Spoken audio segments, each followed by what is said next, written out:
एक रात मक्का की गलियों में एक आदमी तलवार लेकर निकलता है।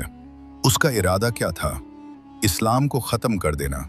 ये थे उमर इब्न अल-खत्ताब रदियल्लाहु अन्हु, वो शख्स जिसका नाम सुनकर मुसलमान लड़ज़ उठते थे।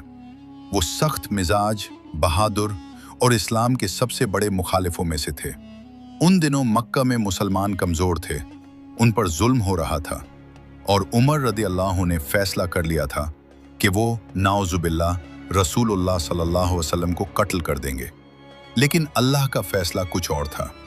रास्ते में उन्हें पता चला कि उनकी अपनी बहन और बहनोई इस्लाम कबूल कर चुके हैं। गुस्से में भड़कते हुए वो उनके घर की तरफ बढ़े। दरवाज़ा खुला और अंदर से कुरान की तिलावत की आवाज़ आ रही थी। वो सूरत ताहा की आयत थी। उमर रदियल्लाहु गुस्से में घर में दाखिल हुए।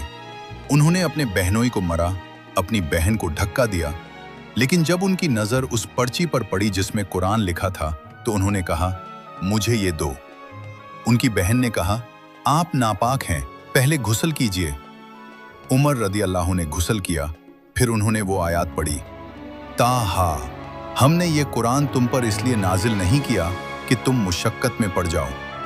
जैसे जैसे अल्फाज उनके दिल में उतरते गए, उनका सख्त दिल पिघलने लगा। वो रुक गए, सोचने लगे, क्या ये इंसान का कलाम हो सकता है? इसी दौरान एक सहाबी जो वहां छुप कर बैठे थे बाहर आए और कहा, उमर, खुश हो जाओ।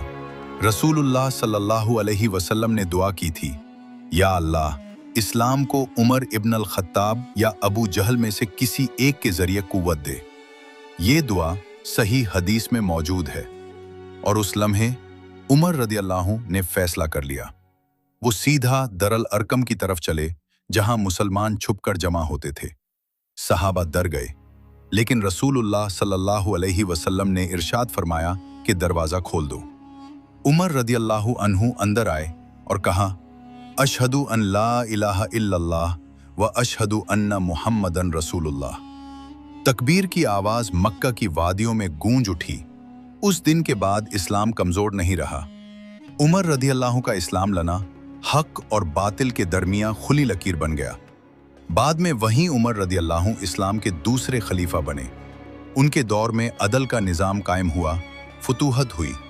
लेकिन सब कुछ उस एक रात से शुरू हुआ जब तलवार लेकर निकलने वाला आदमी कुरान के अल्फाज से हार गया। ये थी हिदायत की कुदरत, ये था कुरान का असर और ये था अल्लाह का फैसला। अब सब्सक्राइब भी कर लेना।